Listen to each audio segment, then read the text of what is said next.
if you can be here, being aware of life and death at the same time, because both are here at the same time. They are not two separate things.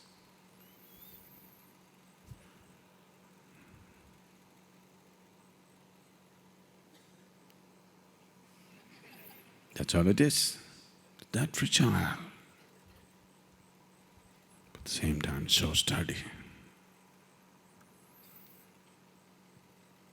These are one inside the other. Life is all packed like this. Creation and the creator, life and death, everything packed one inside the other. It takes attention.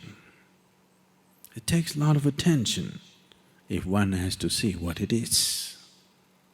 Otherwise, one just lives on the surface, half alive.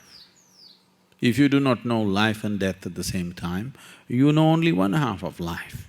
Being half alive is torture, always. So when we say Shiva, we are uttering this so that this dimension of life and death being together at the same time happens to you. That the polarities are gone. There is no life and death, there is just this. For this, there is no name yet, because if you give it a name, somebody will invent the opposite. It's just this, but there is that. There is no that, there is just this. There is no this and that, there is just this and this. There is no yes and no, there is just yes and yes. If you want to… see, every aspect of life has this. If you want to fall in love, if you are in love, love does not need polarities, love does not need an opposite. Because for most people, love starts in their heart and sinks into their genital. An opposite is needed. For sexuality, you need the opposite. For love, you don't need the opposite.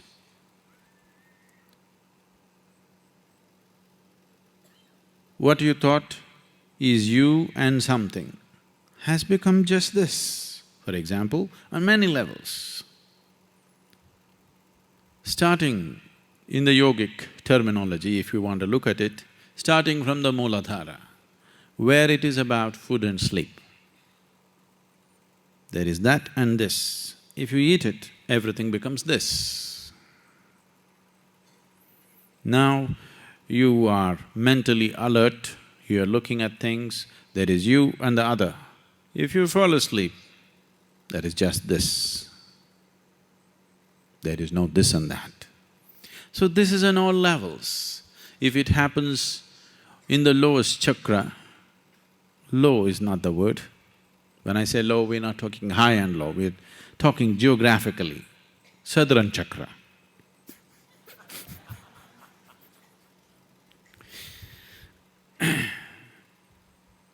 When it happens at the Mooladhara, it happens as food and sleep, but the same unity. If it happens at Swadhisthana, it happens as sexuality, but the same unity. If it happens at Manipuraka, it finds expression as ambition, greed, conquest, but the same thing. If it happens at Anahata, it happens as love, but the same thing. But now, from Mooladhara to Anahata, you have natural access. You're naturally capable of these things. Even a child is capable of this, even a dog is capable of this. He can ingest, digest and assimilate. He has his sexuality. We have already looked at this, dogs are loving for sure. We don't know about God. We're not so sure about the human beings, but dogs we are dead certain. Yes? Yes or no?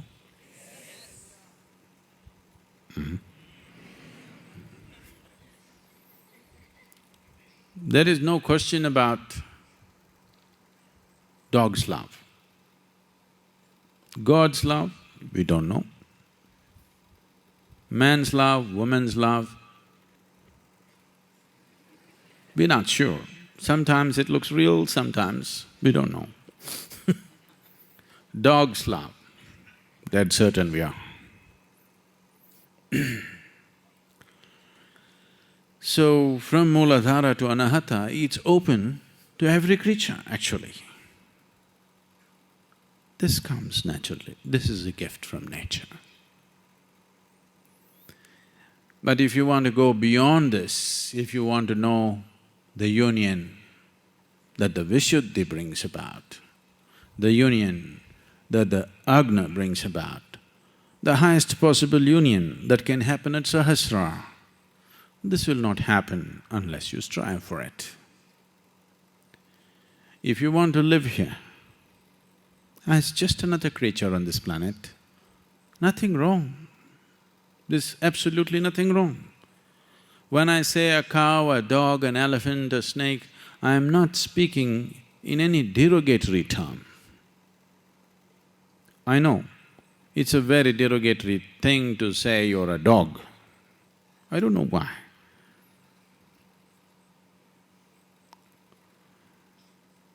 They are more steady. More people trust dogs than human beings. And the numbers are increasing by the day. But still, a dog is a derogatory term for some reason.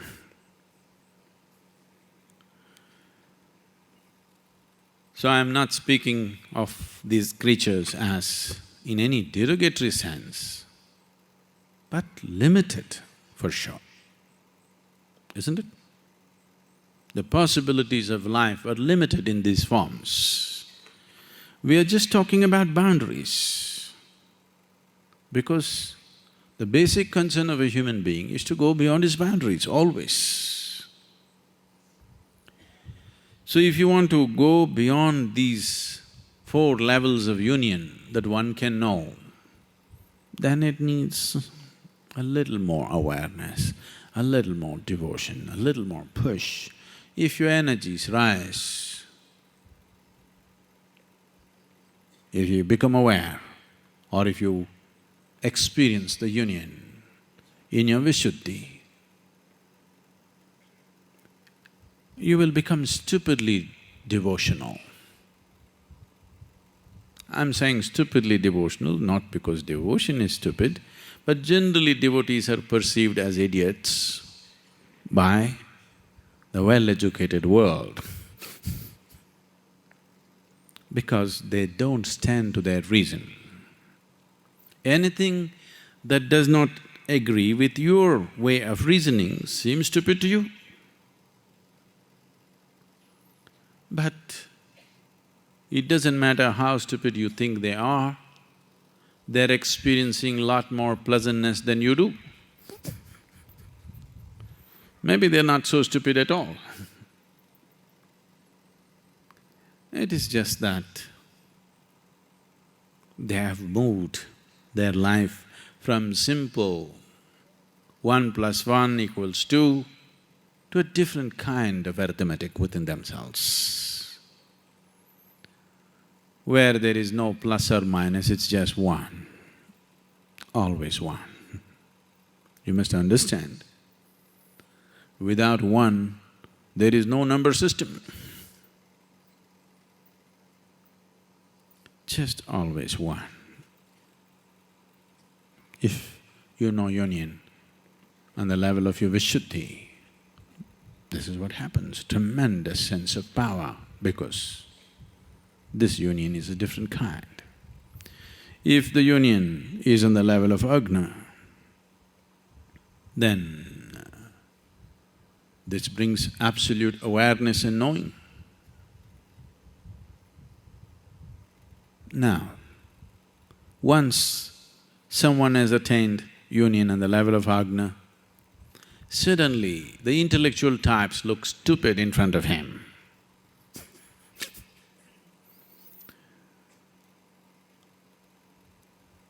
You've heard of Adi Shankara. This is the most argumentative Indian ever. He went about walking across the land, looking for arguments. Such unbeatable logic. People were defeated and defeated and defeated in hordes. All kinds of people came to argue with him. Whoever argued with him, they're bound to lose because there is nobody else with that kind of logic, because a certain union that you have experienced in the ajna gives you a completely different kind of logic. If your energies, if you find union at your sahasrara, you're ecstatic beyond anything that you know. Shankara used to be like this, he was so argumentative and defeating people all the time in his arguments, every day picking up arguments with all kinds of people. But suddenly he would go into a temple and weep and dance like a madman. People would be shocked. We thought you were a man of reason. What are you crying? Like this. Like those buffoons who call themselves devotees, like them you're crying? We thought you were a man of true intellect.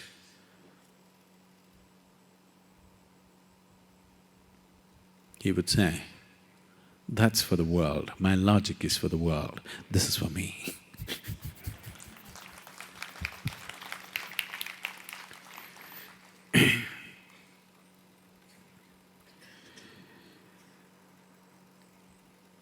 So this is a simple step one needs to take.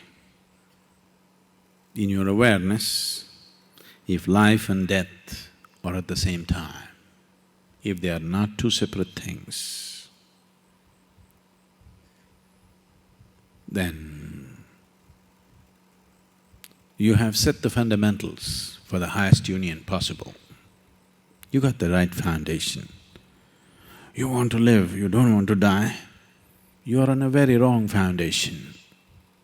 You're on an extremely wrong foundation. The more you build on this wrong foundation, the more you're asking for a disaster. Suppose we made a mistake with the foundation, the best is to build a minimum possible building, isn't it?